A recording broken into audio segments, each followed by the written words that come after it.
Hi friends, ഇന്നത്തെ ചോദ്യം ശ്രദ്ധിക്കാം. കഴിഞ്ഞ SSLC എക്സാമിനേഷന് 15ാമത്തെ ചോദ്യമായി വന്ന കോൺ എന്ന ഭാഗത്തു നിന്നുള്ള ഒരു ചോദ്യമാണ്. 4 മാർക്കിനാണ് പരീക്ഷയ്ക്ക് ഈ ചോദ്യം ചോദിച്ചിട്ടുണ്ടായിരുന്നത്.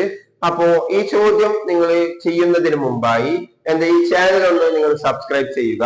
വരും ദിവസങ്ങളിൽ നമുക്ക് ഇത്തരത്തിലുള്ള ധാരാളം ചോദ്യങ്ങൾ ചെയ്യേണ്ടി വരും. അപ്പോ നമുക്ക് ചോദ്യത്തിലേക്ക് കടക്കാം. ചോദ്യം ശ്രദ്ധിക്കുക. ഇവിടെ 15 സെന്റിമീറ്റർ റേഡിയസ് ഉള്ള 15 സെന്റിമീറ്റർ റേഡിയസ് ഉള്ള ഒരു സെക്ടർ 120 ഡിഗ്രിയിൽ മുറിച്ചെടുത്തു.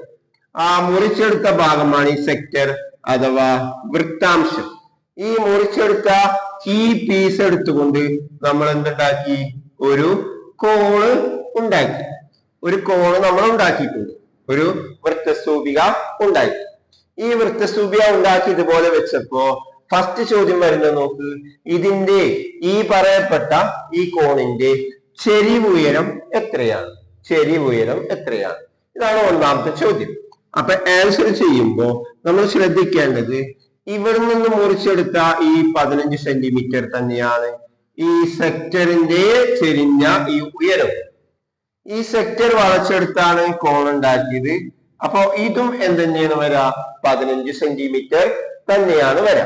അപ്പൊ അങ്ങനെ വരുമ്പോ നമ്മൾ ആദ്യത്തെ ആൻസർ 6 റേഡിയസ് ആയിരുന്നു. റേഡിയസും ഇവിടുത്തെ ചെരിവ് ഉയരമായ എല്ലും ഒന്ന് തന്നെ.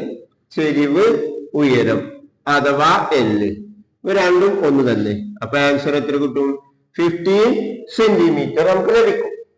ഇനി രണ്ടാമത്തെ ഉത്തരത്തിലേക്ക് പോവാം. സ്തൂപികയുടെ പാദത്തിന്റെ ആരം എത്ര? അഥവാ ഈ കോണിന്റെ ബേസ് റേഡിയസ്, ഈ റേഡിയസ് എത്രയാണ്? ഇതിന്റെ വലിയ റേഡിയസ് 15 ആണ്. ഈ റേഡിയസ് ആണ് ഇങ്ങോട്ടേക്ക് എന്ത് വന്നത്? ചെരിവുയരായി വന്നത്. അപ്പോ ഈ കോണിന്റെ റേഡിയസും സർക്കിളിന്റെ റേഡിയസും തമ്മിൽ ഒരു ബന്ധമുണ്ട്. അത് കാണാനുള്ള ഇക്വേഷൻ കോണിന്റെ radius is equal to centre angle by total angle of circle into radius. നോക്കാം, ഇവിടെ നോക്കാം. നമുക്കറിയാം കോണിന്റെ റേഡിയസ് കാണാൻ സെന്റർ ആംഗിളായ കേന്ദ്രകോൺ എടുക്കുക. 120 ഡിഗ്രി എടുത്തു. താഴത്ത് 360 ടോട്ടൽ ഡിഗ്രി അളവ് എടുത്തു. ഇതിന് ഈ 6 എന്ന് പറഞ്ഞാൽ എന്താണ്? ഇവിടെ സ്ലാന്റ് ഹൈറ്റ് ആണ് അഥവാ ചെരിവുയരമാണ്. ചെരിവുയരം എത്രയാണ് നമുക്കറിയാം? 15 സെന്റിമീറ്റർ ആണ്. ഇനി നമ്മൾ നോക്കാം. ഈ 120 360 കൊണ്ട് ഡിവൈഡ് ചെയ്യുമ്പോൾ നമുക്ക് എത്ര ആൻസർ കിട്ടും? 1/3 കിട്ടും. അപ്പോ 1/3 is equal to 15. 15 3 5 times പോകും. R is equal to 5. അതായത് നിങ്ങൾ പ്രത്യേകം ശ്രദ്ധിക്കേണ്ടത്, നമുക്ക് ഇവിടുത്തെ റേഡിയസ് എത്ര തന്നോ അതിന്റെ 1/3 ഒരു ഭാഗമായിരിക്കും ഇതിന്റെ റേഡിയസ് തരാം. എന്തുകൊണ്ട് അങ്ങനെ പറയുന്നത്? മൊത്തം 360 ഡിഗ്രിയുടെ 1/3 ഒരു ഭാഗമാണ് 120. അതുകൊണ്ട് ഈ 15ന്റെ 1/3 ഒരു ഭാഗമായിരിക്കും എന്ത് വരാം? ഈ ചെറിയ റേഡിയസ് വരാം. അതാണ് രണ്ടാമത്തെ ചോദ്യത്തിന്റെ ഉത്തരം.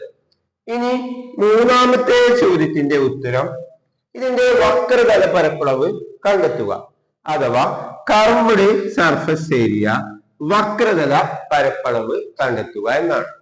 അപ്പൊ അതുമായി ബന്ധപ്പെട്ട ഒരു ഇക്വേഷൻ പൈ ആർ എൽ. ഇതിനെ പറയാ ഈ ഭാഗത്തെ പൈ ആർ എൽ. ഇതാണ് ഇതിന്റെ വക്രതല പരപ്പളവ്. താഴത്തത് പാദ പരപ്പളവ്, ബേസ് ഏരിയ. താഴത്തത് ഏതാണ്? പാദ പരപ്പളവ് അഥവാ ബേസ് ഏരിയ. ഈ പൈ ആർ എൽ ആണ് വക്രതല പരപ്പളവ്, പൈ ആർ എൽ.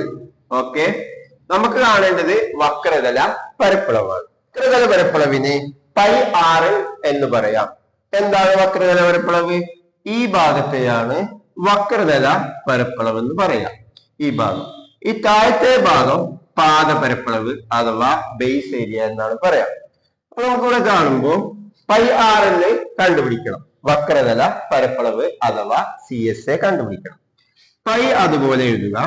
6 നമുക്കറിയാം. ഇവിടെ റേഡിയസ് കിട്ടിയത് 5 ആണ്. അതേപോലെ ഇവിടുത്തെ ചെരിവ് ഉയരം കിട്ടിയത് 15 ആണ്. നമുക്ക് 75 പൈ സെന്റിമീറ്റർ സ്ക്വയർ എന്ന് എഴുതി അവസാനിപ്പിക്കാം. പൈയുടെ വാല്യൂ അപ്ലൈ ചെയ്യാൻ പറഞ്ഞിട്ടുണ്ടെങ്കിൽ നമ്മൾ ആ വാല്യൂ അപ്ലൈ ചെയ്ത് എഴുതുക.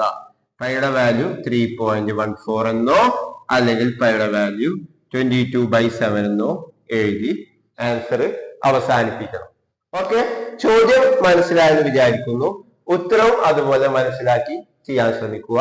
പൊതുവെ വിദ്യാർത്ഥികൾക്ക് ചോദ്യം മനസ്സിലാവാത്തത് മൂലമുണ്ടാകുന്ന പ്രയാസങ്ങൾ, പ്രശ്നങ്ങൾ ഉണ്ടാവാറുണ്ട്.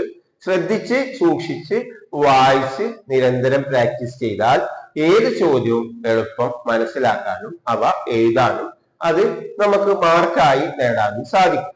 എല്ലാവർക്കും വിജയാശംസകൾ നേരുന്നു. Wish you all the best.